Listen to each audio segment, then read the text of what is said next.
Common sense told us that when you put a big tax on something, the people will produce less of it. So we cut the people's tax rates, and the people produced more than ever before. The economy bloomed like a plant that had been cut back and could now grow quicker and stronger.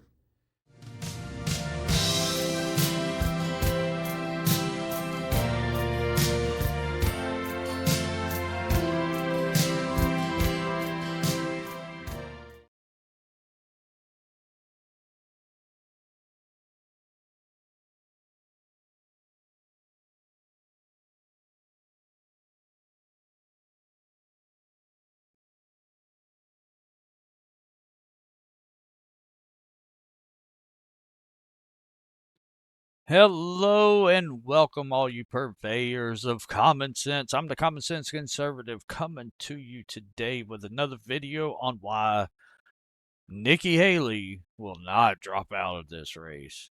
Just won't do it. It makes no common sense why, but we're going to go into it and we're going to see what Laura Ingraham and Donald Trump have to say about this and just really dive into what our common sense take of why Nikki Haley just won't give up the ghost. So you can find this here on Fox News, on the Fox News channel on YouTube, and this is from not too long ago of Donald Trump in South Carolina.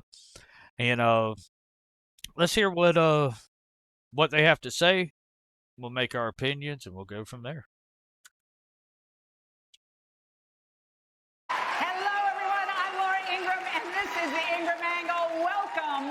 To Greenville, South Carolina. We have an amazing crowd tonight, and we're just 4 days out, I can't believe it, from the South Carolina GOP primary, where 50 delegates are at stake in the march to the nomination.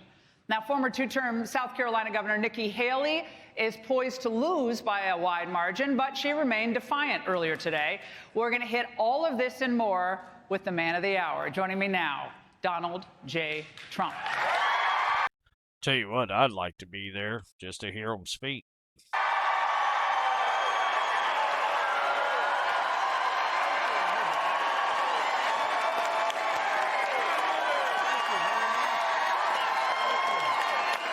Old Joe Biden would need his handler to tell him, hey, we need you to go right. No, right.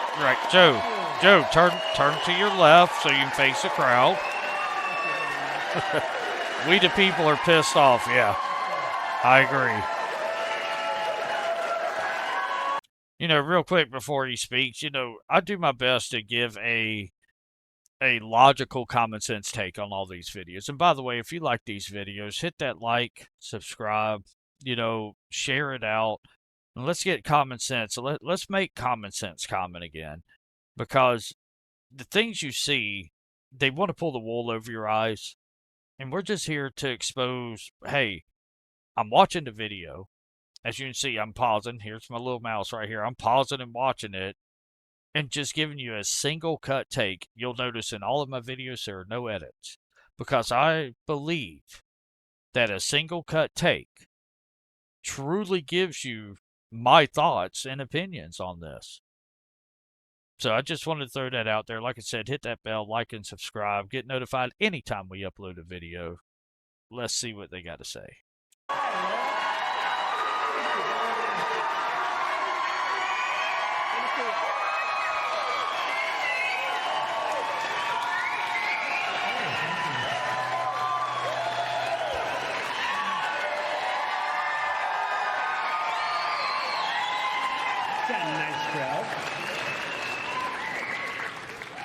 Welcome, sir. It's always good to see you. It's been a while, been a couple of years since we've done a big event with you like this. And just in time for your appearance today, there's a new Suffolk poll out just now a few days before the big primary. And among those very likely to vote, you're up over Nikki Haley by close to a 2-to-1 margin. 7% away from 2-to-1. It's like 1.73. Yet something today, like that. She refused to step aside and said this. Many of the same politicians who now publicly embrace Trump privately dread him. They know what a disaster he's been and will continue to be for our party. Some people used to say I was running because I really wanted to be vice president. I think I've pretty well settled that question.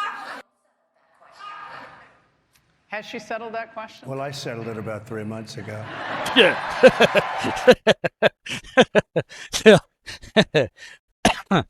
He's referring to about 3 months ago.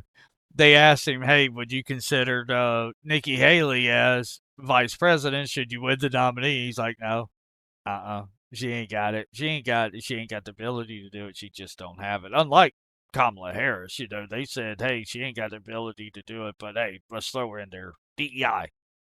Anyway, that was funny. And look, she's not working. She's here. She's down by 30, 35 points. And everybody knows her. You're not supposed to lose your home state. Shouldn't happen anyway. And she's losing it big. I mean, really, I said bigly and bigly. She's losing it bigly, but we're gonna really do a job. I think that, as you know, when we went to Iowa, we got the biggest margin in the history of the caucus. The biggest. That's a long time. Why do you think she's staying in the race? It. I don't think she knows how to get out, actually. I really don't. She did terribly in New Hampshire. She got the only vote she got was from Democrats. But she has a lot of money behind her. What do they think they're Well, getting? they're trying to hurt me because of the general election. So the Democrats are giving her money, and she's playing into the game. And I think she just can't get herself to get out. That's a big, big statement there. She can't find a way out.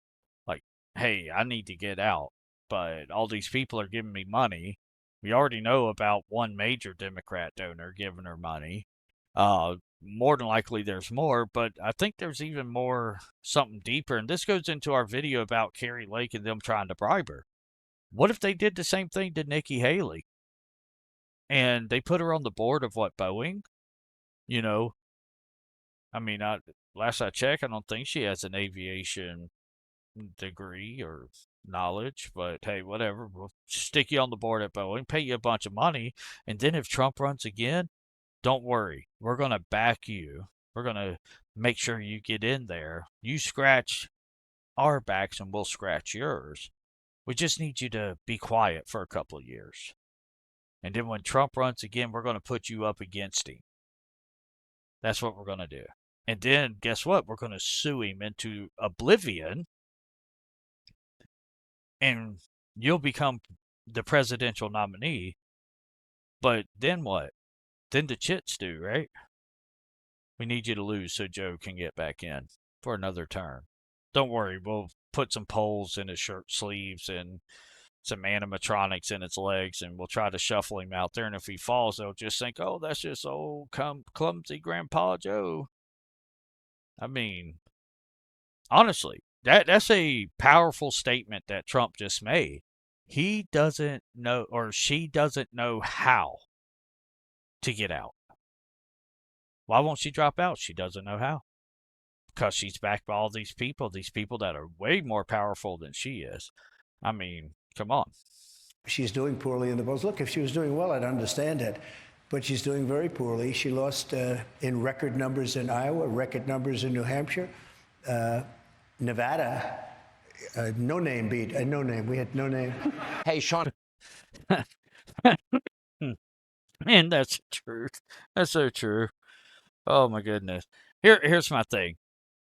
Okay, you ran against Trump and DeSantis and Vivek Ramaswamy and all of them in Iowa. Trump won in a landslide, but hey, you came a close third behind DeSantis. But you were ahead of Vivek, right? And then but what happens? DeSantis and Vivek, they drop out. So now it's just you and Trump in Delaware. And you got or New Hampshire, excuse me. And you got all the Democrats and the independents that are, for some ungodly reason, are allowed to vote in the GOP primary. But you still lose in New Hampshire. And then you're not even going to register for the caucus where you actually get the delegates from. No. You're going to register in the primary against two nobodies, unknowns, and a line on the ballot that literally says anyone but these candidates. Nobody, essentially. And nobody won by like 40 points.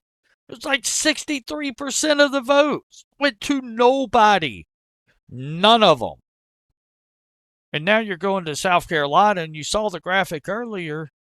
She's down by almost double digits, 63% to 35. I mean, by almost 2-1, excuse me. She is down by double digits. 35, 45, 55, that's 20 points there. That's your home state. You were governor. That's what you've been touting this entire time at. Look what I've done in South Carolina. I did such great things in South Carolina. And yet you're losing in South Carolina. Common sense just says you don't know how to drop out. Common sense just says you owe really powerful people that scratch on the back, and the longer you stay in, the more Trump has to spend campaigning against you instead of campaigning against the actual enemies of the country. And that's the crooked politicians that are in the White House now, today, that are in Congress, that are in Senate. Instead of campaigning against them, no, he has to campaign against you because you got your back scratched. So you're scratching their backs. You know you ain't got a chance in hell to be the nominee, and yet you don't know how to bow out, to say, you know what? Let's get behind this man. I may not agree with everything Trump does. You may not agree with everything that Trump does. But if you're a Republican, you're a conservative, and he's the projected nominee, we need to get behind him. Because we can't do another 4 years of Joe Biden and Kamala Harris and E. Jean Carrolls and Alvin Braggs and Letitia James and the Vonnie Willises and the Jean Con Prieres and you just go through that administration and just see the dumpster fire that it is. You know, New York just became the biggest loser state because they wanted to punish Trump. They wanted to get Trump. You know, there's a reason that there's actually laws that state that the state cannot specifically target a citizen of the United States. You don't prosecute people, you prosecute the crime. And the crime requires a victim, motive, time, opportunity, and a perpetrator. But that's not what they did. They targeted a person, a citizen. And if they can do it to Trump, one of the most powerful men in this country, what do you think they can do to you? You're a speck on the grain of sand that's on the back of a tick that's stuck to a dog out in the middle of the Amazon. If they can do it to him, they can do it to you. And that's just common sense, my friends. So like I said, if you want to hear more commentary like this, hit that like, hit that share, hit that subscribe button. Show us how much you love us. Leave a comment down below. For that, my friends, let's just keep common sense common. Common sense told us that when you put a big tax on something, the people will produce less of it. So we cut the people's tax rates, and the people produced more than ever before. The economy bloomed like a plant that had been cut back and could now grow quicker and stronger.